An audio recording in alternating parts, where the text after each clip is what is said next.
रहा था, आप पहले अपने आप को माइंडली सेट करिए जब आप जाएंगे इंटरव्यू देने, क्योंकि इंटरव्यू जो है व्यक्तित्व परीक्षण है, ज्ञान की परीक्षा नहीं होती है। क्योंकि आप प्रीलिम्स और मेंस क्वालिफाई करके जाते हैं। अगला मानता है कि आपके पास बहुत नॉलेज है, ब्रॉड नॉलेज। सिविल सेवा भारत की सर्वोच्च परीक्षा मानी जाती है। अगर आप उसको क्वालिफाई करके जाते हैं तो उम्मीद रखता है कि आप देश प्रदेश जहाँ भी रहेंगे अच्छे ढंग से शासन करेंगे। ठीक है, आपको वहाँ मिल जाता है छपरा से इधर फाइल आपकी ले जाएगा, वहाँ प्रवेश कराएगा, सारी चीज़ें। तो आप कल्पना करिए कि आप पहुँचे हैं, आपके अंदर उतनी क्षमता डेवलप हो गई है। और अगर एक सीधा सा प्रश्न हो जाए जो कमेटी इंटरव्यू का कि आप कोचिंग पूछ लेगा, आप कोचिंग कहीं किए थे कि नहीं, कहेंगे किए थे। अगर पूछ लेगा कोचिंग क्यों करना आवश्यक है, क्या उत्तर हो? कोई एक आंसर है, कोचिंग करना क्यों आवश्यक है? सर सही मार्गदर्शन के लिए, सही गाइडेंस के लिए, सही गाइडेंस के लिए, सही मार्गदर्शन के लिए। ठीक है। अगर ये प्रश्न हो जाए कि संचार क्रांति इतनी ज़्यादा है, संचार क्रांति बहुत है ना, आपको घर बैठे सारे उत्तर मिल जा रहे हैं। पहले आज के 10 साल पहले ये सब नहीं था, तो उससे भी तो मार्गदर्शन मिल सकता है। सही चीज़ क्या करना सही जरूरी है। हाँ, ठीक है, सही है कि कोचिंग में आपको पहली बात तो ये क्या चीज़ पढ़ना है, क्या नहीं पढ़ना है, प्रश्न कहाँ से ज़्यादा आ रहे हैं, पिछले सत्रों के क्वेश्चन को देखते हैं, उस पर मंथन करने का सुझाव बढ़िया मिल जाता है। टॉपिक तो बहुत होते हैं, लेकिन कुछ टॉपिक ऐसे होते हैं जहाँ से लगातार प्रश्न आते हैं, और कुछ टॉपिक होते हैं जिसमें ज्ञान तो रखना जरूरी है, लेकिन क्वेश्चन वहाँ से कम आते हैं। आप देखे होंगे कि बहुत बच्चे हैं जो कम पढ़ते हैं और सिलेक्शन जल्दी पाते हैं, और कोई अगला बच्चा है वो लगातार बहुत मेहनत करता है लेकिन सिलेक्शन उसका नहीं हो पाता। ये उसका रीजन है कि उसको सही मार्गदर्शन, मेहनत तो बहुत किया लेकिन कब उस मेहनत को हम कब करें, किस जगह करें, सार्थक दिशा में नहीं हो पाए मेहनत। और जब व्यक्ति असफल हो जाता है तो डिप्रेशन, लगातार 3-4 असफलता मिल जाए, देखिए आदमी डिप्रेशन में चला जाएगा। आप अपनी बस्ती को डीएम बोले, बस्ती की डीएम कौन इस समय है? कृतिका ज्योत्सना, ठीक है, श्रीमती कृतिका ज्योत्सना। अब इनकी हिस्ट्री को देखिए, लगातार इन्होंने 3 बार जो है IAS नहीं पास कर पाए, लेकिन चौथे अटेम्प्ट में ऑल इंडिया तीसरी रैंक थी ना। तो ऐसा नहीं, हमें असफलता से सीख मिलती है, घबराना नहीं चाहिए। और आज बस्ती के डीएम है, उनकी एक अलग लाइफ है कि नहीं? तो आप सभी डीएम हैं, आपने को कभी यह मत मानिएगा भी आप ही में से कोई डीएम होगा, कोई SDM होगा, लेकिन उसके लिए तैयारी होनी चाहिए। क्या होनी चाहिए? तैयारी होनी चाहिए। और सबसे ज़रूरी है कि आपकी जो भाषा हो, जिस भाषा से आप दे रहे हो उस भाषा पर पकड़ होना चाहिए। ठीक होना चाहिए, नहीं चाहिए? एक उनकी पंक्ति है, निज भाषा उन्नति है सब उन्नति के मूल, और बिनु निज भाषा ज्ञान के मिटे नहीं का सूल। किसकी पंक्ति है? आप बताइए, नहीं जान रहे? पिछली बार में बताया, इतना चर्चित पंक्ति है। मतलब निज भाषा उन्नति है सब उन्नति के मूल, बिनु निज भाषा ज्ञान के मिटे नहीं का सूल। आप अपनी अभिव्यक्ति अपनी भाषा में ही तो दे सकेंगे, मातृभाषा में देंगे, जितना बढ़िया उस भाषा में अपनी अभिव्यक्ति देंगे, अगर कोई दूसरी भाषा सीख रहे उसमें नहीं दे पाएंगे। ये हरिश्चंद्र की लाइन है, भारतेंदु हरिश्चंद्र की पंक्तियां हैं, लेकिन किसी ने बताया नहीं। और मेरे ख्याल से हिंदी हमारी मातृभाषा है। अब हिंदी को कॉन्स्टिट्यूशन से रिलेटेड कर लीजिए, वहाँ भी इसका उल्लेख ही नहीं है। कहाँ है, किस जगह है? संविधान में किस जगह है? यही समस्या है। हम चाहते क्या है, जब हमें हिंदी पढ़े क्वेश्चन आता है कहाँ से, तो बहुत मेहनत करने का आवश्यकता है ना, बहुत इस पर बोझ लादने का आवश्यकता है, कुछ भी नहीं ऐसा। आप खाली देखिए, जैसे जब हिंदी का पेपर आएगा तो हिंदी का रिलेशन जो कॉन्स्टिट्यूशन से है वहाँ से भी उठा देगा। संविधान के किस भाग में हिंदी भाषा का उल्लेख है, किस अनुच्छेद से किस अनुच्छेद तक है, कभी आपने पढ़ा? मातृभाषा का उल्लेख कौन सा कॉन्स्टिट्यूशन का कौन सा आर्टिकल कहता है? हाँ, क्या है? हाँ, 343 का है। अनुच्छेद 343 से किस अनुच्छेद तक हिंदी भाषा का वर्णन है? हिंदी। इससे लगता है कि आप लोग वास्तव में वहीं से प्रश्न आता है, वहां से लगातार जब भी आप हिंदी का पेपर देंगे 1 या 2 क्वेश्चन उठा देगा। और दूसरी बात, जो क्वेश्चन सबके सही हो रहे हैं वो क्वेश्चन अगर आपके गलत हो गए, यानी सरल क्वेश्चन जो सबका सही है, अगर आपका वो गलत हो गया तो आप निश्चित रूप से बहुत पीछे हो जाएंगे, सफल नहीं हो पाएंगे। ठीक, क्योंकि कठिन क्वेश्चन सबके लिए कठिन है, वहां तो लड़ाई चल रही है, लेकिन जब सरल में आप पिछड़ गए तो उसकी भरपाई कहाँ से करेंगे? कौन सा आर्टिकल का कौन सा अनुच्छेद वो मतलब कहता है कि मातृभाषा में शिक्षा होनी चाहिए? यूपीएससी की तैयारी की सब सामान्य चीजें हैं। जब आप हिंदी को टच कर दिए तो एकदम उसको पूरा बकिया उधेड़ दीजिए हिंदी की, कुछ बचे ना, आपको कहीं मंच मिल जाए कि भाई आइए आप तो हिंदी पढ़ते हो, मिश्रा जी का क्लास, हाँ सर मिश्रा जी का धुआंधार अपना हिंदी पर लेक्चर दीजिए। लेकिन जब जानकारी रहेगी तब बोल पाएंगे, उसको जान लीजिए और जुट जाइए। कुछ भी नहीं है असंभव, कुछ नहीं है, सब कुछ संभव है, बशर्ते खाली अपने दिलों में ठान लीजिए कि आपको सिविल सेवा करना है। और जब बड़ा लक्ष्य देखेंगे तो छोटा लक्ष्य अपने आप मिल जाएगा, है कि नहीं? जब बड़ा लक्ष्य, वो लक्ष्य खाली देखना नहीं हो कि आप लक्ष्य ताकते रहेगा, हाँ IAS बनना है, पढ़िए क्वेश्चन नहीं, ऐसा नहीं। सपने उनके सच होते हैं जिनके सपनों में जान होती है। पंख से कुछ नहीं होता, हौसलों से। तो आपके पास जज्बा होना चाहिए, हौसला होना चाहिए, अपने को मेंटली अपने को आपको तैयार रखें। ऐसे लोगों से आप दूर रहें जो जिनका मतलब पढ़ाई के प्रति कोई दूर दूर तक वास्ता नहीं है, उनसे कहीं नहीं, मैं जो है IAS की तैयारी करने वाला व्यक्ति, अगर आप उस लाइन में हो तो मुझसे बात करनी था आप कि दूसरी लाइन में, तो देखिए आदमी नहीं आपसे बात करेगा।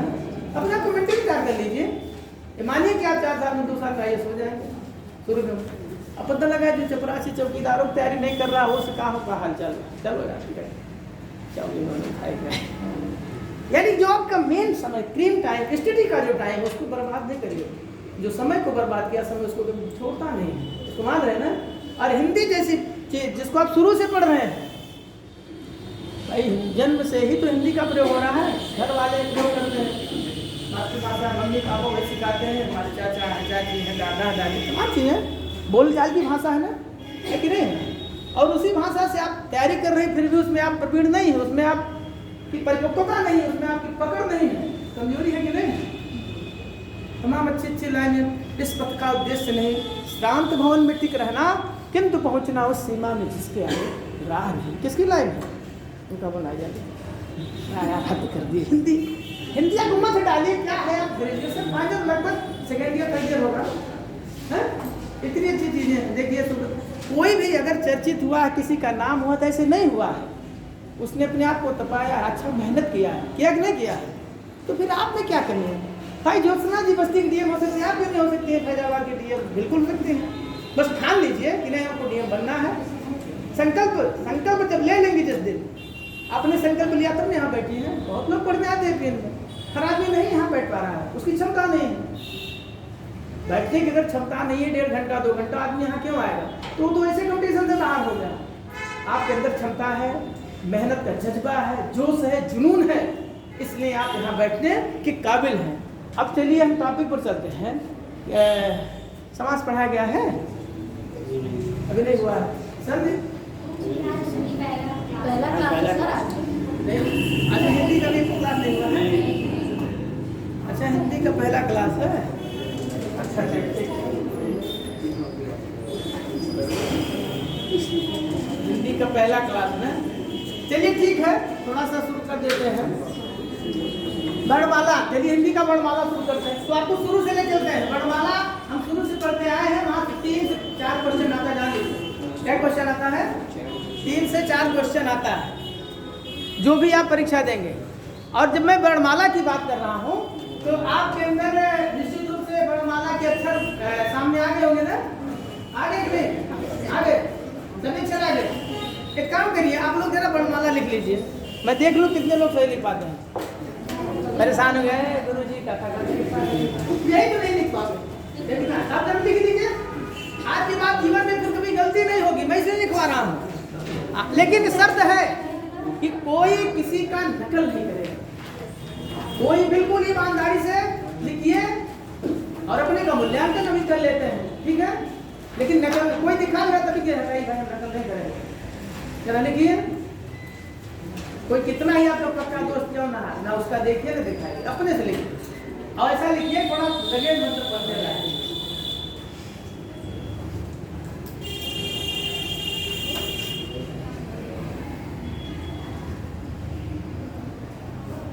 बहुत दिनों के बाद अवसर आया, क्यों क्या गाना लिखने का? बहुत दिन के बाद आया है जी सर। तो आनंद आ रहा है लिखने में, भूल गए आ रहा हो, सोच रहे हो तो गजब क्वेश्चन आ गया। अभी देखिए आधे लोग गड़बड़ा जाएंगे।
लिख लेगा वो, बस 2 मिनट बैठ जाएगा, हम देख लेंगे।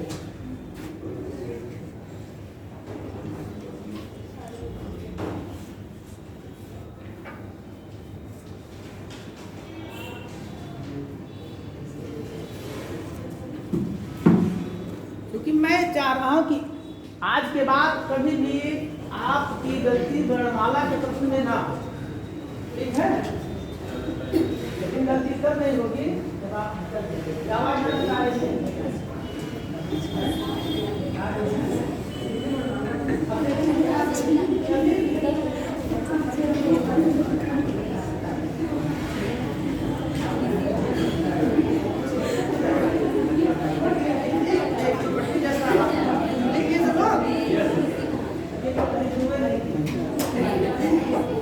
पहले तो फॉलो करना सीखिए। लिख लिए? अच्छा ठीक है, जब सब लोग लिख लिए हैं तो इस रूम में सबका हो गया है सबका? अभी लिख लिए? ये आप लिखिए। अरे पूरा कर लीजिए, बात करते रहे, पूरा कर लीजिए। पीछे सबका हो गया? आप भी बताइए कि कितने अक्षर आए? लिखिए। वर्णमाला आपने लिख लिया। अब आपने लिखा है तो जो आपने कर्म किया है उसको आप भी कर लीजिए। वो कितने अक्षर हैं? सबका 49 आया है? सभी लोगों को 49 है? आपका 49 नहीं है, चलिए।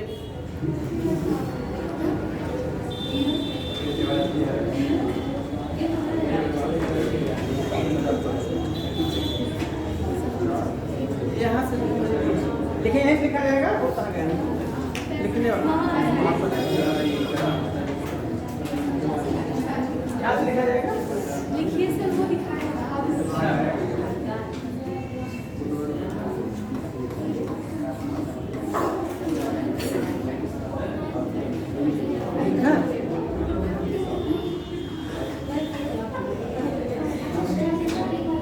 बात वर्णमाला की हो रही है, सब लोग लिख लिए होंगे मेरे ख्याल से। ये मानिए कि 10 नंबर का सवाल है। कितने नंबर का है?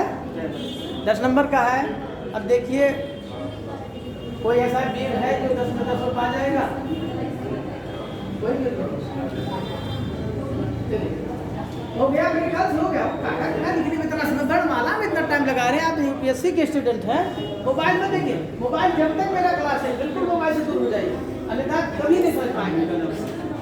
ठीक है, चले। हो गया? हो गया?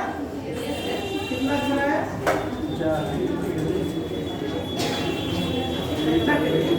एकदम साइलेंट है। जब हम वर्णमाला नहीं जानते, हमको जाओगे। अब कोई बच्चा आपसे अपेक्षा आपके घर का करेगा कि दीदी जी भैया की जरा हमको वर्णमाला बता दीजिए, हैं? तो कैसे समझाएं? समस्या है ना? और उस वर्णमाला को आप नहीं जान पा रहे जहाँ से 2-3 प्रश्न आते हैं और आप शुरू से पढ़ते आए, वो भी आप नहीं जान पा रहे हैं। ये दुर्भाग्य है। मेहनत करिए, क्वेश्चन 20-22 प्रश्न लपक लीजिए। गांधी जी ने कहा था आजादी मेरी मुट्ठी में है, इसको पकड़ कर रखे रहिए। इस 1921 असहयोग आंदोलन के दौरान उन्होंने कहा था ना, आजादी हमारी पहुंच में है, इसको कस कर पकड़िए। तो सिविल सेवा भी आपकी पहुंच में है, IAS की परीक्षा पसरते उसको मेहनत से पकड़िए, ठीक है? हो गया आपका? कितने अक्षर हैं गढ़वाला में? तो कितने अक्षर हैं? तेजी से बताइए। 52 आपको 52 बताएं, आप बताएं। 4 देखिए डिफरेंस आ गया ना, एक मत रही है। और कोई बताए हैं? इधर 49 आया, आपका 49, सभी कौन सा? रुकिए, एक भाई रुक जाइए। जब चर्चा जो तुम साथ रहे सुनिए, जब आप सुनेंगे मैडम ने बताया 52 अक्षर होते हैं वर्णमाला में, आपका भी उत्तर आया 52, बाकी कुछ लोग कहे 49 होते, जैसे गया 49, बात क्लियर हो गई? अब समस्या होगी कि सही कौन है। अच्छा लिखबो 49 का, वो सही 52 तो अच्छी बात है, मतलब आप उनके तरफ हो गए। बहुत जल्दी माला बदलते हैं भाई। उस बच्चे ने अगर माँ लिखा तो उसका भी कोई जो है वो होगा ना, कोई सोच होगा, कोई हो सकता है उनके अक्षर हो। और आपने अगर 49 लिखा तो आपकी भी कोई अलग सोच होगी। तो मिस कहाँ हो रहा है? अब सोच लीजिए, वर्णमाला में समस्या है। चलिए ठीक है, रुक जाइए। तो वर्णमाला में सही है, सभी अक्षरों की संख्या 52 होगी। अगर क्वेश्चन आता है वर्णमाला में कुल कितने अक्षर हैं, तो 52, ठीक है? क्लियर हो गया? अच्छा, अब एक चीज जल्दी देखिए, इसमें लिखा है वर्ण और माला दोनों है ना। वर्ण को क्या कहते हैं? इसका एक नाम है अक्षर। क्या नाम है? वर्ण का दूसरा नाम क्या है? समझ में आ रहा है ना? अक्षर माने क्या होता है? अक्षर माने वर्ण, वर्ण माने अक्षर। हाँ, क्या हिंदी बहुत अच्छी है, मान गए। हमारा घर कहाँ है? एपीएन डिग्री कॉलेज के सामने है। एपीएन डिग्री कॉलेज कहाँ? मेरे घर के सामने है। तो उठते रोज यूनिवर्सिटी में घर पहुँचोगे ना, एपीएन हमने अक्षर का मतलब समझे? अक्षर क्या है? जो मुख से जो ध्वनि निकलती है फिर आकाश में व्याप्त हो जाती है। ध्वनि तो आप किसी बड़ ध्वनि तो निकलेगी, वो आकाश में, वो तो ध्वनि की छोटी इकाई। अक्षर मतलब ध्वनि की छोटी इकाई, अक्षर की बात है। आज और छ देखिए, आ का मतलब होता है नहीं, अक्षर का मतलब होता है जिसका क्षरण ना हो। अक्षर का, हाँ, जिसका क्षरण ना किया जाए, जिसको तोड़ा ना जा सके, वही अक्षर है। क्लियर हुआ? अब तो नहीं भूलेगा, है? और उसी का दूसरा नाम है वर्ण, ठीक? जिसको तोड़ा ना, अगर तोड़ेंगे तो उसका फिर वो नहीं बन पाएगा, ठीक है? इसमें अक्षर, जिसका क्षरण नहीं किया जा सकता, वही अक्षर। क्लियर हुआ? अब आइए, फिर माला क्या है? बड़े तो क्लियर हो गया, माला क्या है?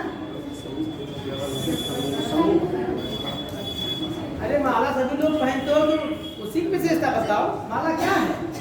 वर्ण माला है, दो चीज है ना, वर्ण और माला। व्यवस्थित पंक्ति, हाँ, एक व्यवस्थित पंक्ति, समूह अक्षरों की व्यवस्थित पंक्ति को वर्णमाला कहते हैं। अक्षरों का क्रमबद्ध, क्रमबद्धता से जैसे सीरियल वाइज जो होता है, एक सिस्टम सिस्टमैटिक, जब वो लिखा जाएगा तो वही एक माला के रूप में पिरोता है ना, तो वही वर्णमाला। विभिन्न वर्णों को जब हम इकट्ठा लिखते हैं, पिरोते हैं, प्रयोग करते हो, तो क्या हो गया? वर्णमाला हो गया। अब क्लियर हो गया ना? वर्णमाला क्या है, वर्ण क्या है, अक्षर क्या है? इसमें कोई संशय? कोई संशय है? अगर कोई पूछ ले, जैद से पूछ ले वर्ण क्या है, तो खट से सबको बताएंगे, नहीं बताएंगे? हाँ, वर्ण हो गया, अक्षर हो गया, वर्णमाला हो गया। अब हम आते हैं स्वर पर। किस पर आते हैं? स्वर का नाम सुने हैं? यहीं से क्वेश्चन में आएगा। जानिए कि क्वेश्चन बिल्कुल आ रहा, चाहे आईएएस का हो चाहे पीसीएस का पेपर हो, क्वेश्चन आता है। स्वर में 3 भेद होते हैं। क्या भेद होते हैं स्वर के? कौन कौन? ह्रस्व और हाँ, ह्रस्व स्वर, दीर्घ स्वर और प्लुत स्वर। ठीक है, इसमें कोई दिक्कत नहीं है। अगर पूछ लिया कि स्वर के कितने भेद होते हैं? कितने भेद होते हैं? 3। कौन कौन? एक ह्रस्व स्वर, ऐसे लिख लीजिए, और दीर्घ स्वर और प्लुत स्वर। ठीक है, पहले जानते थे कि आप आज थोड़ा रिवाइज करा देगा। बात क्लियर हो गई ना? इसमें कहीं दिक्कत है? नहीं है ना? ठीक, वेरी गुड। तो ह्रस्व स्वर, दीर्घ स्वर और जो प्लुत स्वर, ये 3 स्वर हैं। अब आप बताइए, अभी इसको छोड़ दे रहे हैं, ये तो इसके 3 भेद हो गए। खाली आप चर्चा मेरी आपसे होगी कि कुल कितने स्वर है। प्रश्न आता है कि हिंदी वर्णमाला में कुल कितने स्वर है, यही प्रश्न आ गया। आपका क्या उत्तर होगा? 11। क्या होगा? 11। अच्छा, जरा हमको लिखवा दीजिए। चलिए,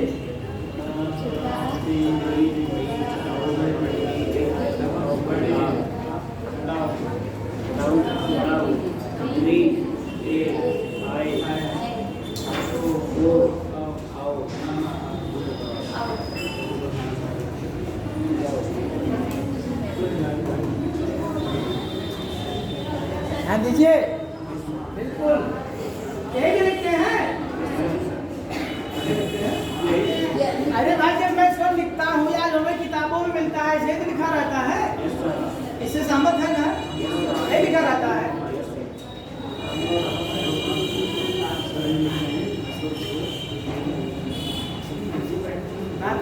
बात नहीं करते। ये हमारा स्वर है। प्रश्न था हिंदी वर्णमाला में कुल कितने स्वर? तो कुल कितने स्वर? 11 अंग 8 स्वर नहीं है। हाँ, अब ध्यान दीजिए। अब ये जो अंक और यह है, ये क्या है? इस ये अयोग वाह कहे जाते हैं। अयोग वाह क्यों कहे जाते हैं, इस पर भी चर्चा कर रहे हैं। तो इसको हम हटा देते हैं। अब आप गिन लीजिए कितने स्वर हैं? 11। कितने स्वर हैं? 11। तो हिंदी वर्णमाला में कुल कितने स्वर हैं? अगर ये उत्तर आएगा तो आपका 11 सही है। ठीक, अगर स्वर 11 है तो हम इसको यहाँ लिखते क्यों हैं? ये तो पूछने वाली बात है, फंसा सकता है। 11 स्वर है, इसको क्यों लिखा है? अंक और आ क्या है? ये अंक क्या है?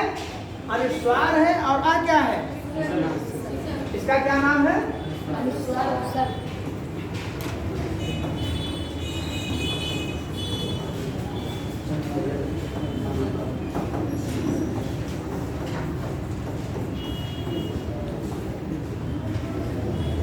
अंक को अनुस्वार कहा जाता है और आ को विसर्ग। कल मैं रात में हिंदी ही पढ़ रहा था सिंधु से, एक पेपर देखा था नाटक, उसमें पूछा था और कई बार प्रश्न आया था। एक दो बार की बात नहीं, मैं कई बार का देखा। उसमें लगातार पूछा था कि किन वर्णों को या किसको अयोगवाह कहा जाता है। प्रश्न था कि किसे अयोगवाह कहा जा सकता है। देखो घुमा दिया। वो ये नहीं पूछा आपसे कि वर्णमाला में कितने स्वर हैं, वो खाली घुमा दिया आपको कि अयोगवाह किसे कहा जाता है। आपको नीचे टिक लगाना रहेगा, कोई विकल्प दिया जाएगा। तो अयोगवाह किसे कहते हैं? अंग और हैं? अंग और चलिए, अंक और हमारे विकल्पों में नहीं हो, विकल्प दे दिया हो अनुस्वार, विसर्ग, व्यंजन, स्वर, तब क्या करें? तब कहाँ अनुस्वार उपसर्ग। हाँ, दोनों चीज हमको पढ़ना है। अगर अक्षर देता है अक्षर देखेंगे, अगर नमवा बदल दिया, उसमें दिया भी था, उसमें अंक नहीं दिया था, विकल्प में दिया था कि अयोगवाह किसे कहा जाता है। अनुस्वार को कहा जाता है कि अनुस्वार और विसर्ग दोनों को कहा जाता है, स्वर को कहा जाता है। मतलब वो तो गलत करने के लिए कोई भी विकल्प दे सकते हैं, लेकिन एक तो सही तो आपका रहेगा ही। तो अनुस्वार और विसर्ग इन दोनों को क्या कहा जाता है? अयोग। वाह। अब देखिए आयोग नगमा से स्पष्ट है, कुछ नहीं करना आपको। आ माने नहीं, अयोग माने जोड़ा नहीं जाता है, फिर भी लिखा जाता है। अगर जोड़ा जाता तो 13 हो जाता है, इसलिए अयोग मतलब लिखा तो है, ठीक है, लेकिन इसके साथ जोड़ा नहीं जाए। ये स्वर मिश्रित व्यंजन भी कहे जाते हैं, इनका एक दूसरा नाम है स्वर मिश्रित व्यंजन, ठीक है। और प्रश्न आपका आता है अयोग वाह। माने नहीं योग जो लिखा गया, लेकिन इसके साथ जो जोड़ा, योग माने जोड़ होता है ना, वैसे क्लियर, लेकिन कभी आपका ध्यान गया इस पर? अब मेरे ख्याल से अगर अयोग वहां से संबंधित प्रश्न आएगा तो आप भूलेंगे नहीं। क्यों? अगर आ गया अयोग हुआ, कौन कौन से अक्षर है क्या बताएंगे? और अगर अक्षर नहीं दिया तो अनुस्वार और विसर्ग को क्या कहते हैं? एक नंबर आपका पक्का। अगर 20 नंबर के आएंगे क्वेश्चन तो आधी कंफर्म हो गया कि आपका एक नंबर सही हो गया। खाली आपको लड़ाई 29 नंबर की करनी है। क्या नंबर की? 20 में 20 आपको मिलना चाहिए। मेरे पढ़ाने के बाद अगर 20 में 20 नहीं मिला तो मैं अपने को बहुत ठीक नहीं मानूंगा, पक्का जान लीजिए। हिंदी या कोई भी विषय जब चर्चा में करता हूँ 100% आपको आएगा। इतना समझने में कोनो बोझ लगा, कोई समस्या हुई? अब बातें सब क्लियर होते जा रही है कि नहीं? अभी तक आपको अयोग बात फंसा सकता था, और जब नहीं आता तो आदमी चकरा जाता है, पसीना पहुंचता है बार बार। पंखा ताकेगा पेपर के समय ना, दो की खिड़कियां तकी है, दो पानी पी जाइए, मतलब किसी तरीके से टाइम। और जब आपको आएगा तो आपका टाइम, जिस व्यक्ति को, जिस परीक्षार्थी को पेपर करने आता है उसके पास समय कम पड़ जाता है ना, वो टोटल जो है देखता। आज इसको नहीं आता, वो 10, 15, 20 मिनट में करवर के तो इधर उधर देखे, बार बार जो है पानी मांगेगा, इधर देखेगा उधर देखेगा, क्योंकि पेपर आ नहीं रहा। इसलिए आप मेहनत करिए। क्लियर हो गई बात? अब आते हैं, अब इसमें पूछ लेगा कि स्वर में हरस स्वरों की संख्या क्या है? हरस और दीर्घ जानते हैं? हरस माने बड़ा है?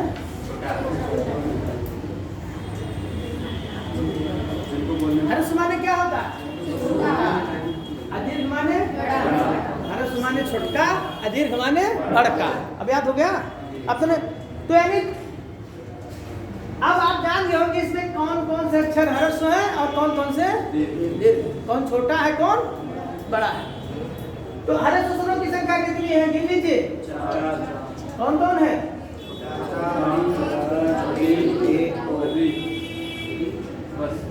हैं? 4 है। ये आए, ठीक है। तो ये 4 हो गए, तो दीर्घ स्वर कितने हुए? 7 7 4 11 हो गया ना, ठीक है। लेकिन जब संस्कृत की बात आती तो वहाँ लिरी भी स्वर में जोड़ा है, वहाँ 5 हो जाता है। संस्कृत में नहीं पढ़ा रहे हैं क्योंकि दोनों जब वहाँ की बात आती है वहाँ लिरी को स्वर में जोड़ा। हरस स्वर 4, दीर्घ स्वर 7 हो गए। 7 4 11 हो गया। काउंटिंग भी 11 स्वर थे, 11 मेरे पास आ गए ना, आगे नहीं आ गए? आगे समझ आ रहा है? अगर क्वेश्चन आ जाएगा कि दीर्घ स्वरों की संख्या कितनी है? 7। कितनी है? 7। तो अब आइए पुलुस स्वर पर। पुलुस स्वर का नाम सब लोग सुने थे? हैं? नहीं, पहली बार सुने होंगे ना?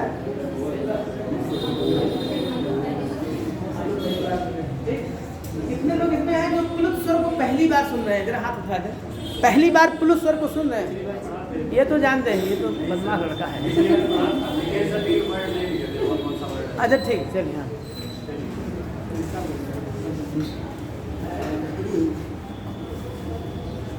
पुलुस स्वर में लिख लीजिए। इसे थोड़ा सा एक लाइन लिख लीजिए। टॉपिक दूसरा था लेकिन हमने कहा शुरू हो रहा है, ठीक है। लिखिए जब किसी वर्ण के उच्चारण में, किसी वर्ण या अक्षर के उच्चारण में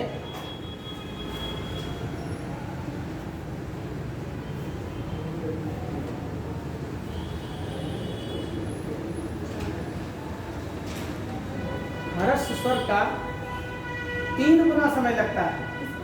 ह्रस्व स्वर का 3 गुना समय, जब किसी वर्ण के उच्चारण में ह्रस्व स्वर का 3 गुना समय लगता है, उसे क्लुप्त स्वर कहते हैं। अरे इसके कई उदाहरण है, मैं बता रहा हूं, तो बहुत ज्यादा मतलब चर्चित है। अब एकदम बहुत सरल बता रहा हूं, पुनस्वर है क्या। जैसे आप थोड़ा सा, इसमें बहुत लोग होते हैं गाँव, हम तो आप जैसे शहर के लोग तो गाँव कम जाते हैं, बहुत हो गया त्योहार चले गए, लेकिन जो गाँव हम रहते हैं, गाँव वाले अभी भी इतना तेज बोलते हैं कि उनके बोलने के बाद कुछ देर तो वो आवाज तैरती रहती है ना। कई भाई हो, अब जो हो कह रहे हैं ये 3 गुना हो गया ना, है? वो बंद नहीं कर रहे, लास्ट में सुन लेता, ठीक है। मेरी आवाज मतलब कुछ देर तक वो गूंजती रहे अगले का, कोई कब कहते हैं कोई बुला रहा है क्या भाई, इस कान में आवाज है, कोई बुला रहा है, वही बुला रहा है, वो पुनस्वर बुला रहा है आपको। हिंदी की भाषा में से जब लिखने की बात आएगी, देखिए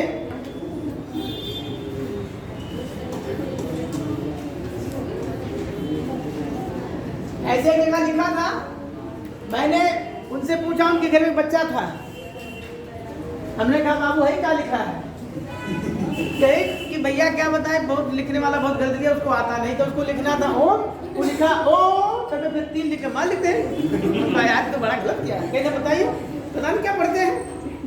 तो हमने कहा जब लिखा, लेकिन यार कहें कि नहीं लिखा ओम लिखा, ऐसा भी पढ़ा सकता है। तो हमने कहा कि इस 3 का मतलब जाने क्या है, 3 गुना उसके जो ह्रस्व स्वर का 3 गुना उच्चारण तब हम करते हैं, ओम ओम, ऐसे, ठीक है। और क्या है, इसके अलावा आप देखेंगे वो एक स्वर यंत्र है, बिरहा सुने हैं, यस सर, कर्मक लगा के तो पहले राग बनाते हैं उसको एकदम, और तब उसका उच्चारण करते हैं। 3 गुना जब कर लेते हैं, और भी अगर सरल भाषा में आई, सारे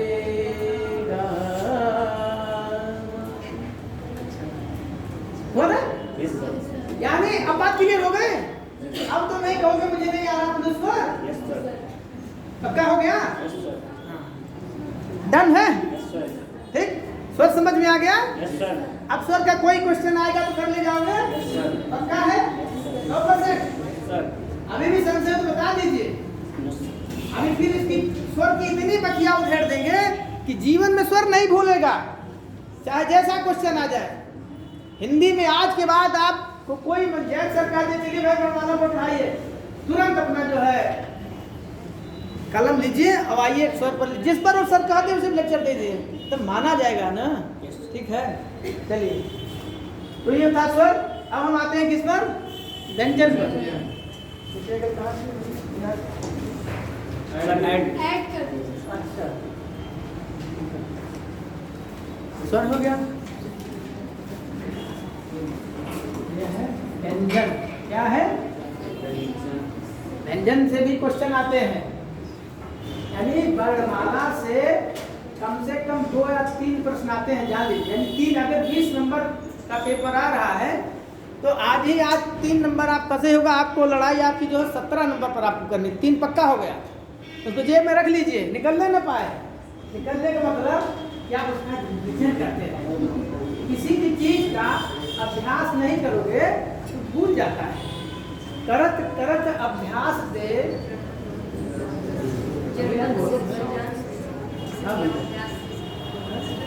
किसी को याद है, किसी झूठे से किसी को याद है, हाँ ये बता दीजिए। चलिए,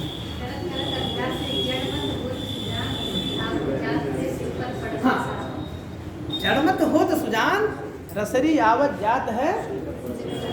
यानी अभ्यास एक ऐसी चीज है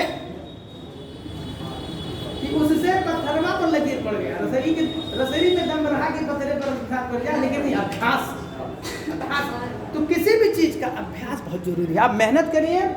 आप बहुत पढ़ने में बहुत अच्छे हैं, कुल याद हुआ, कुल जो बता रहे हैं गुरु जी सब कुछ नहीं है, लेकिन आप दोहराए नहीं, गए वही कंफ्यूज हो जाएंगे। आप हो जाएंगे नहीं हो जाएंगे। अभ्यास करना चाहिए।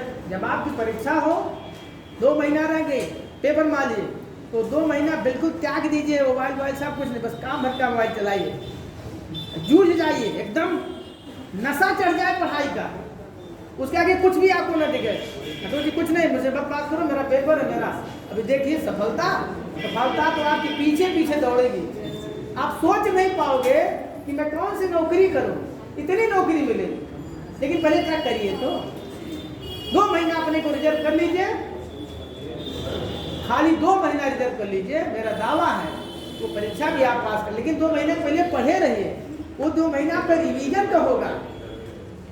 अगर पहले पढ़े हैं तब रिवीजन तभी तो आसानी रहेगा, और नहीं पढ़े हैं तो 2 महीना में आप सिलेबस में चकनाचूर रहे कि क्या पढ़े क्या नहीं पढ़े, तो कोचिंग कोचिंग किताब कंफ्यूज, आप खत्म हो गई कहानी है। इसलिए टारगेट को हिट करना है। और मैं कहता हूं कि कोई भी परीक्षा चाहे IAS हो चाहे PCL, कोई परीक्षा, एक बार संकल्प है 6 महीने अपने आप को, अगर आप रिजर्व तो 6 महीना ज़्यादा नहीं, 6 महीने एक बार कस के पढ़ लीजिए तो पढ़ाई पर आपकी पकड़ हो जाएगी। और जब पढ़ाई पकड़ हो जाएगी, खाली आपको रिवीजन करना है। भाई एक बार पूरा अध्ययन हो जाए, जब अध्ययन हो जाएगा तो पकड़ हो जाएगी, जब पकड़ हो जाएगी तो फिर आपको खाली रिवीजन। उसके बाद सारी परीक्षाओं में घुमा फिरा के वही सब क्वेश्चन आते हैं। भाई आपकी हिंदी जान गए तो कोई छोटी परीक्षा दीजिए, बड़ी परीक्षा आना वहीं से है, ठीक है। रिवाइज 1 2 3 परीक्षा दे देते, फाइनल आपका सिलेक्शन हो जाएगा। फिर वही घर वाले भरी, अरे इतना, अरे आप चाहे जितना बदमाशी किए रहे, अरे वो तो बहुत अच्छा मेहनत था पढ़ने में, वो तो लाइन से पढ़ लेता था, अरे बहुत बस्ती पढ़ने में आता था वो, अरे शुरू तो भैया नहीं चला था। मतलब जितनी अच्छी आना साहब के साथ जुड़ जाएंगे, क्यों? आप ये अच्छे कार्यों के कारण। देखिए व्यंजन के बारे में लिखते हैं,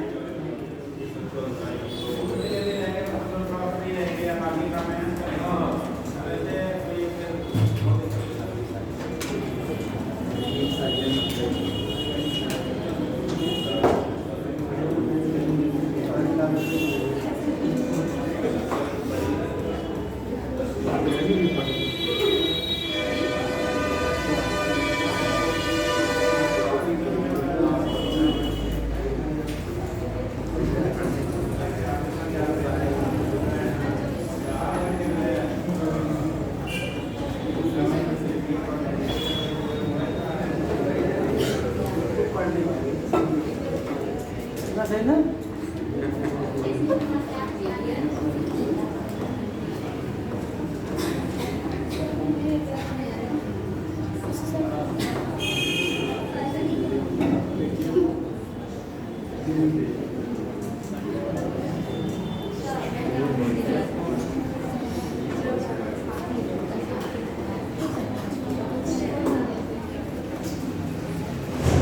ये तो लिखा जाता है, ठीक है। क्या तो व्यंजन हो गया? उत्तरा लिखा है।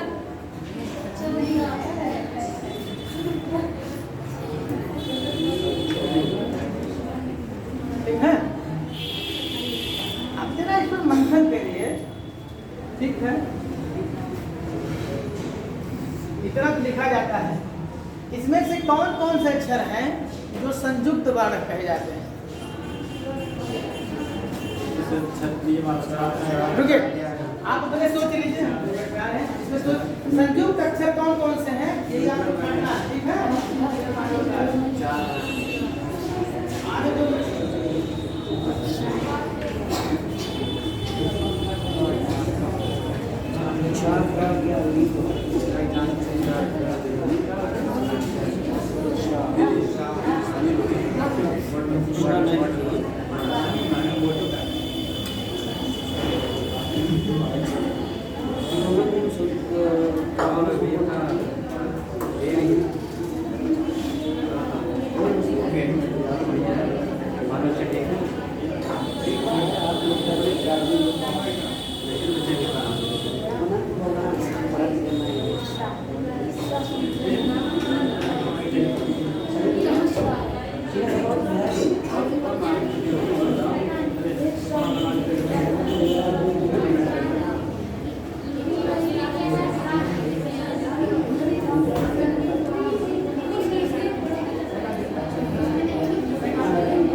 अक्षरों के मेल से संयुक्त व्यंजन बना है, जो व्यंजन देगा पेपर में। तो पहले हम जाने संयुक्त व्यंजन कौन है? और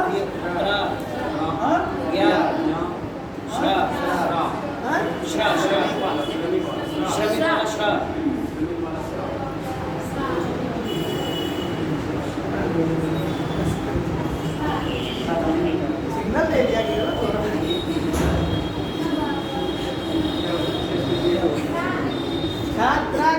और कौन सा है? ये वाला? अच्छा, ये संयुक्त व्यंजन है। तो संयुक्त व्यंजन कितने हो गए? कहाँ है इसमें?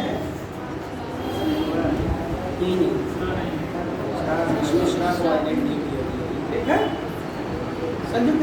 तो इस व्यंजन से इसको हटा देते हैं, इसकी काउंटिंग इसमें नहीं करेंगे, ठीक है? क्योंकि ये संयुक्त है ना, कि करेंगे? तो संयुक्त व्यंजन की गणना इसमें करेंगे? करेंगे? अच्छा, रुक जाइए। प्रश्न आता है, ध्यान दीजिए, नहीं तो फिर वर्णमाला फिर नहीं पढ़ा जाएगा। और जो 3 क्वेश्चन की मेरी गारंटी है, 3 से 4 क्वेश्चन की, अगर आएगा वो तो पक्का है आपका सही होगा, और जीवन में नहीं गलत होगा। लेकिन आज आप उसको कायदे से पढ़ लेंगे तब। छा, ये छा जो है किन अक्षरों के मेल से बना है? हाँ?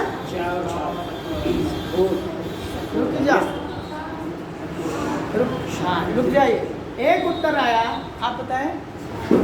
खाली सुनिए भी, देखिए बहुत आप लोग बहुत बुद्धिमान है, यूपीएससी का क्लास है, आप आते हैं, आपके अंदर अथाह क्षमता है, खाली बताए चलिए। हाँ देखिए, का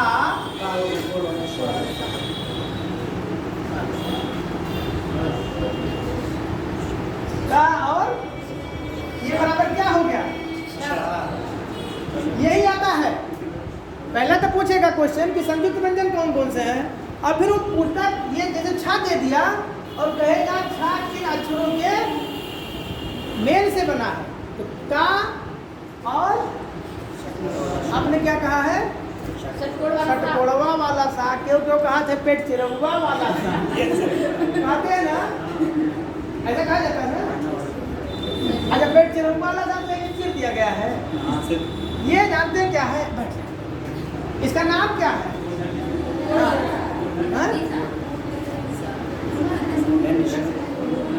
भाई जो मूर्धन्य सा इसको कहते हैं, मूर्धन्य सा। मूर्धन्य सा क्यों कहा गया? कहाँ होता है मूर्धा? कहाँ है? अभी तक खोद के पानी तक पहुंचे वहां तक। कहाँ मूर्धा? मूर्धन्य सा कहा गया। आपने कहा जो कि इसका स्थान मूर्धा है, कि मूर्धा है कहाँ? हम वहां तक पहुंच जाए जिससे उसको पकड़े नहीं, फिर भूले नहीं। मूर्धा कहाँ है? रटना नहीं समझना है,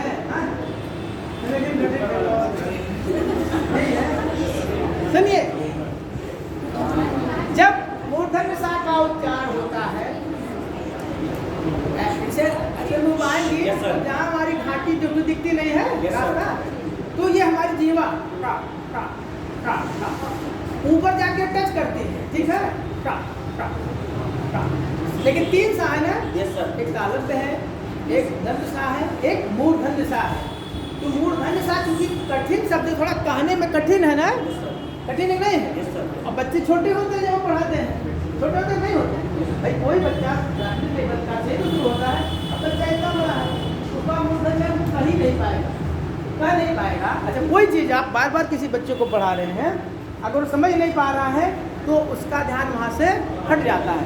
तो उस अक्षर को पहचान कराने के लिए शुरू में कह देते हैं पेट तिरुआ सा, तो लड़का याद करना, शुरू में कह दिया गया तो आप तो ना कहिए, आप तो पढ़े लिखे हैं, आप लोग कह रहे पेट तिरुआ सा, क्यों ऐसा कहते हैं? अब तो आप अच्छे लेवल पर आ गए हैं। मूर्धन्य सा, और मूर्धन्य सा क्यों कहा गया आपको मैंने बोल के बता दिया, अब नहीं भूलेगा, पक्का है? समझ गए? जी सर। कोई दिक्कत तो नहीं है? अगर कोई पूछ ले कि मूर्धन्य सा किन किन अक्षरों के मेल से बना है, का और मूर्धन्य सा, यस सर। सनकुड़ुआ सा ना कहो।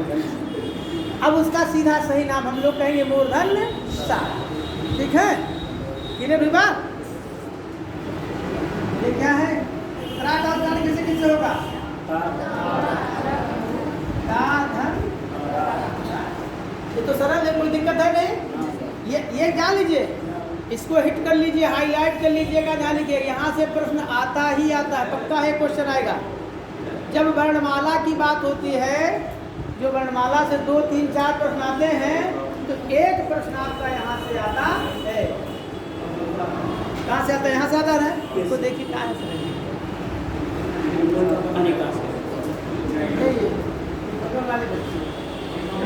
क्या बता रहे हैं? मैं किस पर चर्चा कर रहा हूँ? हैं? क्या चीज पर? हैं?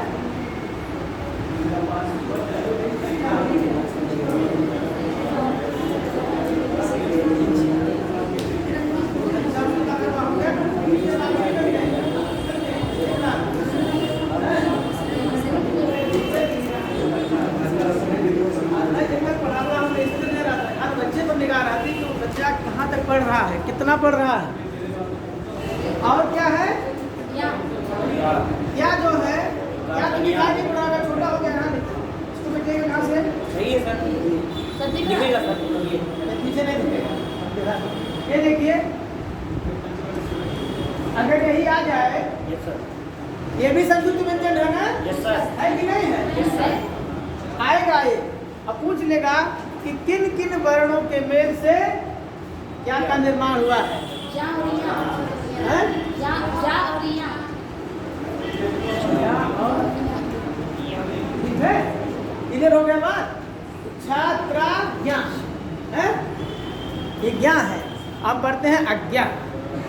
इतना गलत पढ़ना मेरे समझ में आता है, हिंदी भाषा के आप लोग साथ में ज्ञा है ना, आप बच्चों को भी पढ़ाते हैं अज्ञा, आते नहीं कर तो सही कर लोगे ना? अरे भाई, जो जिसका नाम उसी रूप में बुलाओ, क्या कहूँ, कहे क्या कहें? क्या हो गया? इसको अज्ञा बोलोगे, उसको पेट चिरुआ सा बोलोगे, नहीं ठोड़कड़ुआ सा बोल दोगे, पता लगा बच्चा भी सीख लेगा। तो चलिए ठीक है, छोटे लेवल पर बच्चा होता है, उसको वर्णों की पहचान कराने के लिए जैसे भी ठीक है। लेकिन जब आप बड़े लेवल पर आ गए तो बात हो गई। और ये तो स्रा है, ये किसके योग से है? बड़ा सा और रा। बड़ा सा और रा। बात क्लियर हो गई ना? ठीक है, अब संयुक्त व्यंजन नहीं बोलेगा है?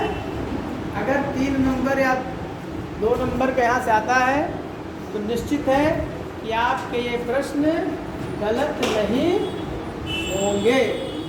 कब नहीं होंगे? जब आप इसको सही समझ लेंगे।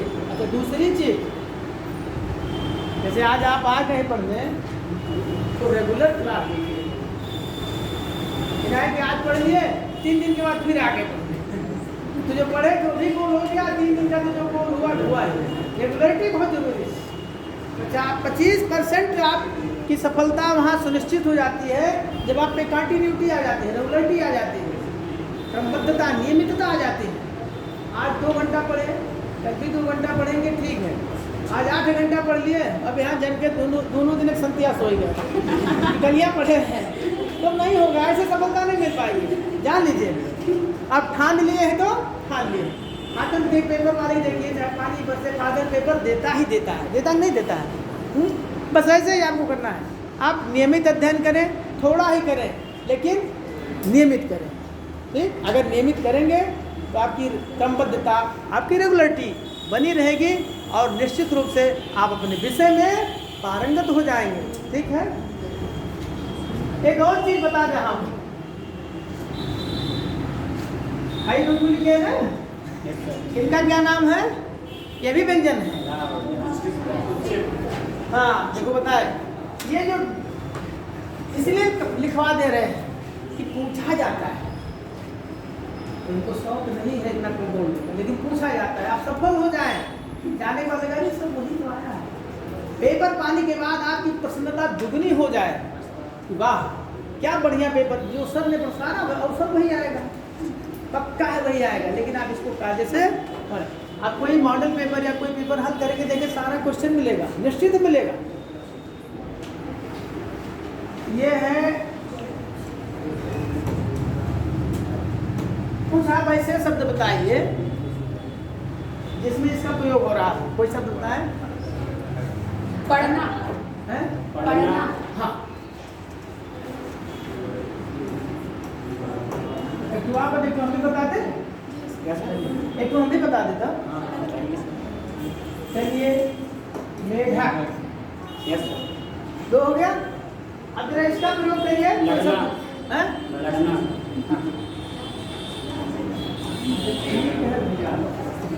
तो हम भी बता रहे हैं, ठीक है ना? अब अगर किसी राग का उपयोग नहीं करेंगे आई डाक तो गलत हो जाता है। Yes sir. अच्छा, अब आते हैं क्वेश्चन पर, आपका जो पेपर में आएगा, ठीक है? इन दोनों को आप देखे होंगे, चलिए, इनका नाम है उच्छिष्ट व्यंजन। क्या नाम है? उच्छिष्ट व्यंजन, क्या नाम है? उच्छिष्ट व्यंजन। उच्छिष्ट व्यंजन कितने होते हैं? 2, कौन कौन से? रा और धा, रा धा, रा धा, ठीक है। अच्छा, कोई पूछ ले कि इनका नाम उच्छिष्ट व्यंजन क्यों पड़ा गया?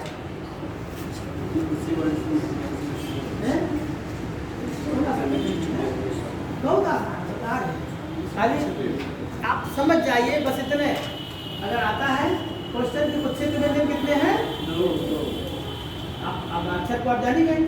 उच्छिष्ट नाम है ऊपर उठाकर फेंक दिए गए, जो व्यंजन ऊपर उठाकर फेंक दिए जाते हैं उनका क्या नाम है? उच्छिष्ट व्यंजन। अब आप कहेंगे गुरु जी मैंने उठा बाहर देगा, ऐसा भी क्वेश्चन है। ऊपर, जब आप ऊपर उठा के फेंकने मतलब जानते क्या है? जब हम कहते हैं रा रा रा, जिन्हें प्रैक्टिस कर रहे हैं रा रा रा, मैं कहता हूँ आप कोई बिना जीभ को ऊपर किए जरा अड़ा का या अड़ा का उच्चारण कर दे, जो कर लेगा तो कर पाएगा।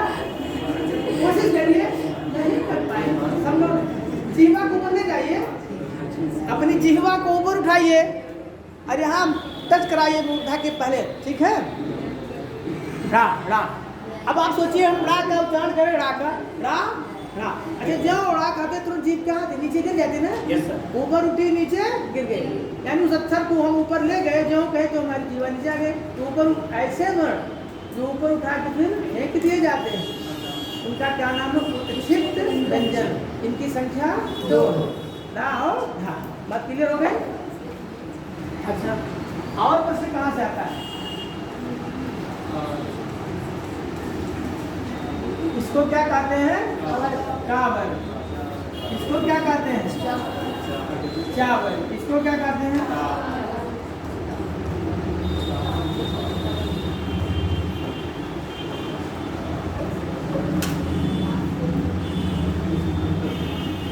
ठीक है।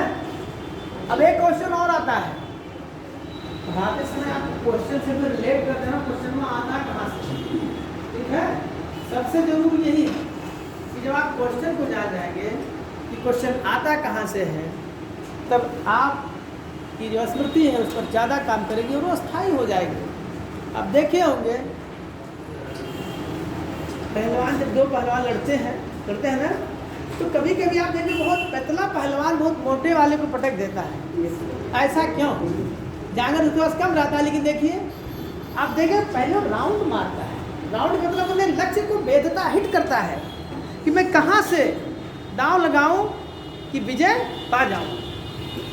आज जो भोदू है खूब एक कुंटल का है, वो कुछ समझ ही नहीं रहा, तो खाली सोच रहा है इसको पकड़ के पटक दे। अब अगला क्या है, वो दांव टूटता है, चौतरफा पूरा राउंड लगाता करेगा और देखते देखते उसके कभी बीच से निकल जाता है, कभी किनारे से उसको चकमा देते हुए गप्प से इसका पकड़ देते गिरा। जैसे कैसे कला है, कंपटीशन को आपको भेजना है, लक्ष्य को भेजना है, तो देखिए कहाँ से क्वेश्चन आ रहा है और उस क्वेश्चन को हिट करिए, बार बार उसको फोकस बनाइए, रिवाइज करेंगे, जितने रिवाइज करेंगे उन प्रश्नों को टारगेट करेंगे जो बार बार आ रहा है। और कुछ प्रश्न जिसमें आप मिस हो रहे हो, नहीं आपको आ रहा है, उसका एक अलग को बना लीजिए और फिर दोनों को जोड़कर अध्ययन करिए। मैं कहता हूँ नहीं गलत होगा। अगर प्रश्न आ गया कि का वर्ग में कितने अक्षर होते हैं, आता भी है, तो कितने अक्षर होते हैं? कौन कौन?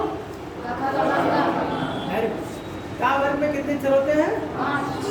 ऐसे जितने वर्ग में पूछे जाएगा तो आपको क्लियर हो गया ना? अच्छा, अब जानते इसका क्या नाम है?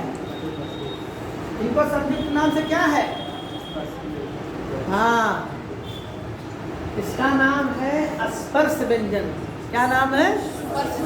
ताहे ताहे देखो निकलत बाटे ना, वर्णमाला में देखिए क्या नाम है? ये कहाँ से मिटेगा?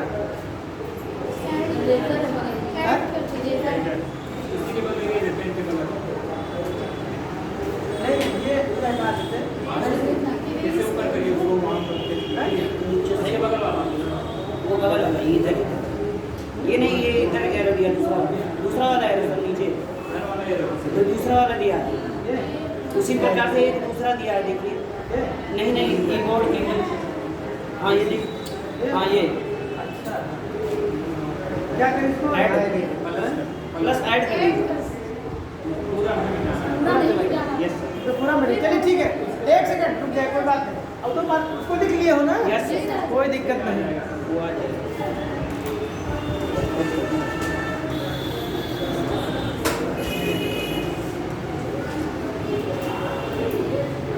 अभी तक आपने स्वर पढ़ा, व्यंजन पढ़ा, स्वर के 3 भेद पढ़े। भैया क्या मैं बोल रहा हूँ?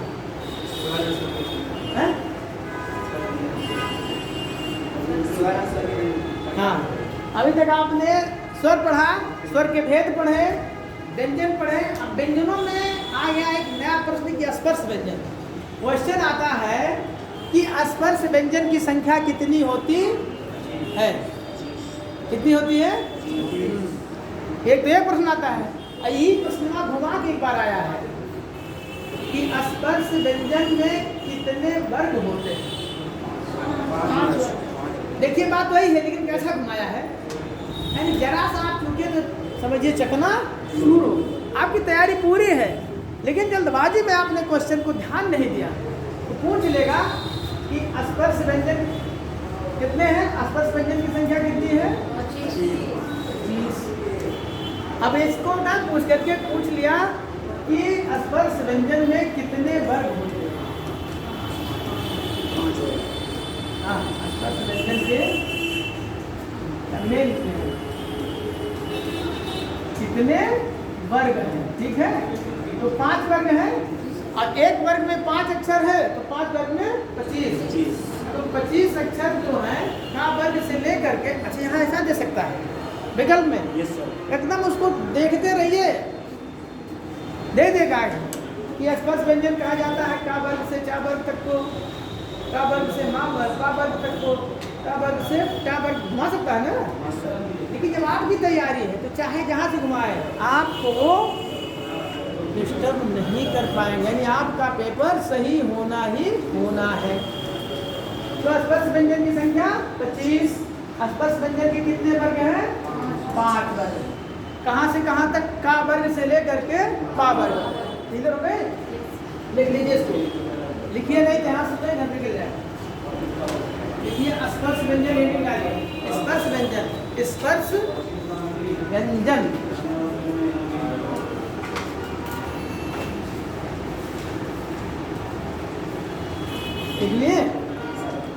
लिखिए स्पर्श व्यंजन की संख्या 25 होती है। कितनी होती है? स्पर्श व्यंजन की संख्या 25 होती है। लिख लिए? लिखिए का वर्ग से लेकर, का वर्ग से लेकर पा वर्ग तक के, का वर्ग से लेकर पा वर्ग, पा वर्ग जब कह दिए तो पा आ गया, आगे नहीं आ गया ना? का वर्ग से लेकर पा वर्ग तक के सभी अक्षर शामिल किए जाते हैं।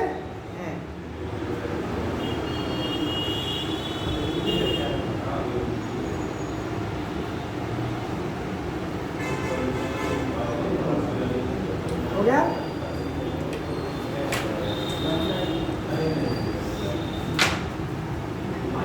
उच्छेद वाला लिख लिए थे? Yes sir. उच्छेद व्यंजन लिख लिए हो ना? कापी पर मैं तो बोला ठीक है यार, लेकिन क्या कापी पर भी लिखे हो? नोट्स होना ना, नोट कर लीजिए भाई, यही नोट्स काम आएगा। हम तो अभी क्लास हो जाएगा।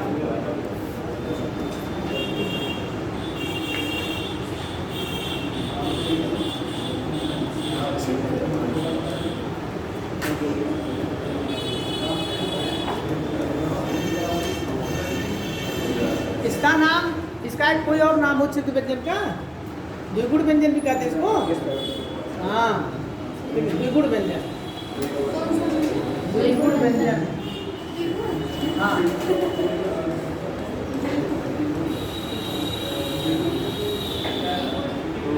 मैं वही चीज बता रहा हूँ जो बार बार पेपर में आया है, आपको वही आ सकता है, हैं? भाई है जुकाम और जैसे जो है खांसी जुकाम गड़बड़ हो जाएगा। मैं वही चीज बताऊंगा जो पेपर में बार बार पूछा जाता है। ऐसी सामान्य चीज वर्णमाला की है, ऐसा नहीं कि आप लोग नहीं सभी लोग पढ़े हैं, बस खाली इतने था कि क्वेश्चन आता कहाँ से, उसी को आप हिट करना है ना। नहीं, उच्छेद व्यंजन हो गया, स्पर्श व्यंजन हो गया, और एक व्यंजन है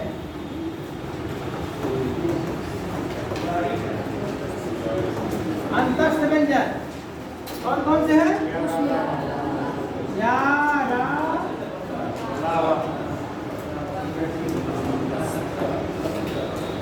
या, रा, लावा कौन से व्यंजन है? अंतस्थ। अंतस्थ व्यंजन कितने हैं? 4। ऐसे सब लिख लीजिए। अंतस्थ व्यंजन है या, रा, ला, वा, और इनकी संख्या कितनी है? 4। अब आइए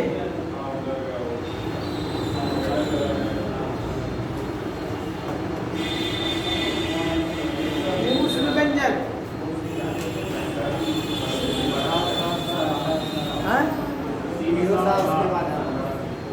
हाँ, ऊष्म व्यंजन कौन कौन से हैं?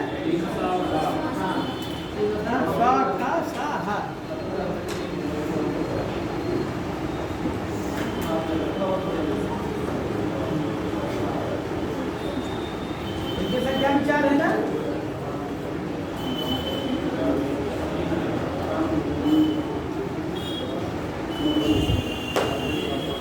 ठीक, इसका नाम जानते हैं ऊष्म व्यंजन जो पढ़ा?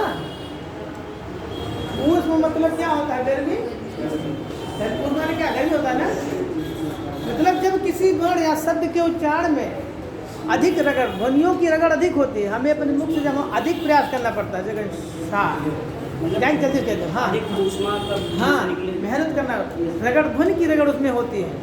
ठीक, उष्मा समझिए, तो इसीलिए सुना ऊष्म व्यंजन का है। सा, का, सा, हा।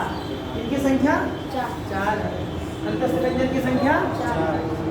और अब ये भी बता कि इसी में से आएगा, अभी यही जाने, इसी में से अगर जब पेपर बनेगा तो निश्चित है कि यहाँ से एक क्वेश्चन जरूर आता है, क्या 2 क्वेश्चन। अगर आपको याद हो गया तो आपका पक्का है 2 नंबर आपका साल हो गया।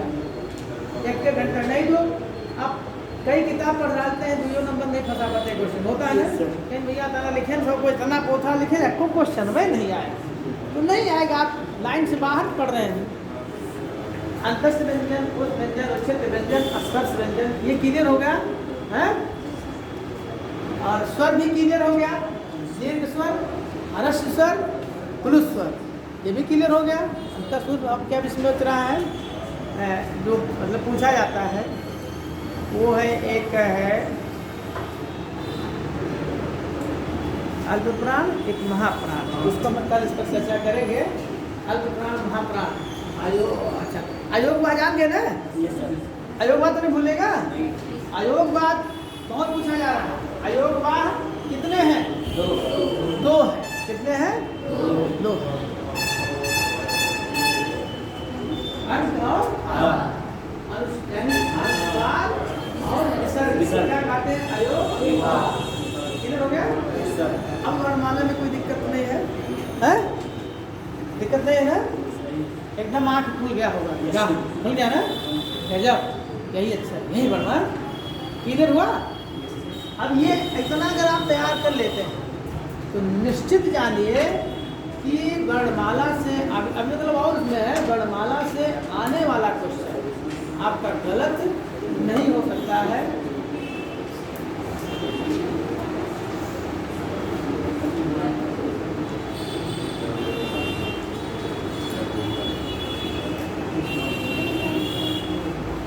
कभी कभी आता है अर्ध स्वर, किसे कहा जाता है? एक तो आता है अर्ध स्वर, हाँ एक बार पूछ लिया गया था। अर्ध स्वर, किन अक्षरों को अर्ध स्वर कहा जाता है? अभी नाम सुने? अर्ध स्वर। हम ही नहीं चाहते खाली वर्णमाला चर्चा कर लें, आप देखिए इसमें जितने भी क्वेश्चन से रिलेटेड आए हैं सारे क्वेश्चन आपके सामने आना चाहिए।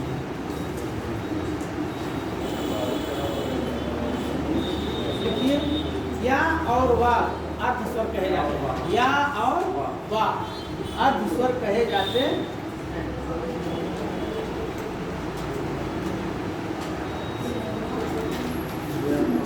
हाँ, एक और छोटा, या और वाह अर्ध स्वर कहे जाते हैं। भी आया एक बार में 2 बार आया क्वेश्चन है। किन अक्षरों को अर्ध स्वर कहा जाता है? तो एक स्पर्श व्यंजन होगा, उच्छिष्ट व्यंजन हुआ, अंतस्थ व्यंजन हो गया, ऊष्म व्यंजन हो गया, व्यंजन में चल रहे हैं। एक तो है अनुनासिक व्यंजन। क्या है? हाँ, अनुनासिक माने जानते हैं?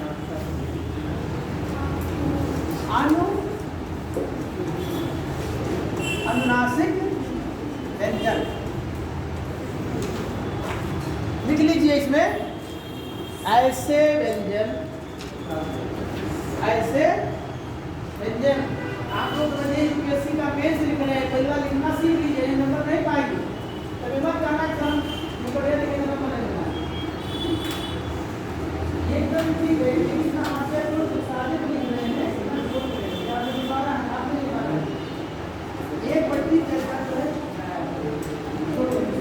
ठीक है, एक आइडिया है, नंबर माने का आइडिया है, भोज से बचाए हैं।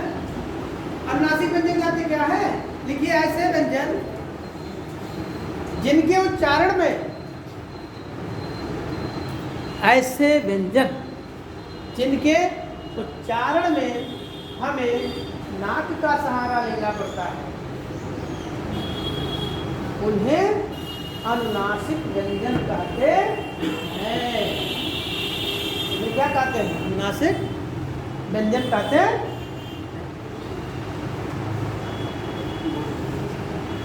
कोई बताइए जिसमें नाक का सहारा लग रहा हो। ना है ना, हाँ, नहीं वो तो बता रहे हैं सब। अच्छा एक सेकंड हो, अनुनासिक व्यंजन कौन कौन से हैं? इनकी संख्या कितनी है? अनुनासिक व्यंजनों की संख्या कितनी है? आप लोग लगता है कहाँ से पकड़ के आ गए हैं लोग?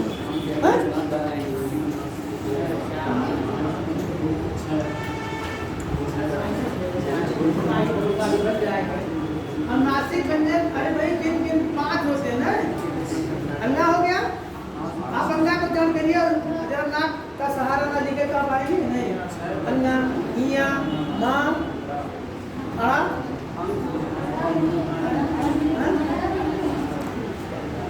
लेकिन वो अंग्रेजी में क्या लिखा था, ना लिखा जाता है ना,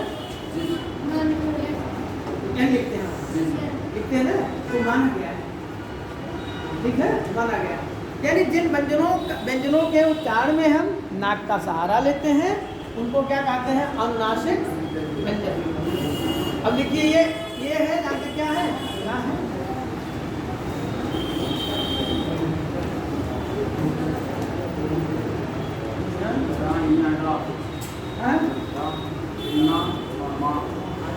यही है, ठीक है, ये आपके अनुनासिक व्यंजन। क्लियर होगी बात, समझ में आया कि नहीं, है नहीं समझ में आया? अरे 1.5 घंटा बोले, यस सर, एकदम क्लियर। एकदम क्लियर है। किसी को कोई डाउट वर्णमाला पर है, समझ में आ गया, पढ़ने में आया कि नहीं? Yes sir. मतलब कक्षा का अच्छा था ना, ठीक है, हाँ। तो अब इसके बाद फिर कल पढ़ाएंगे इसको। नहीं, यहाँ से प्रश्न आएगा जब व्यंजन की बात होगी वर्णमाला में, तो निश्चित है ये जो मैं बताया हूँ यहीं से प्रश्न आएगा। अब करना क्या है, आप तैयारी आपको करना है। किसी को कोई दिक्कत होगी फिर वो पूछ, ठीक। अब बाकी चर्चा हमें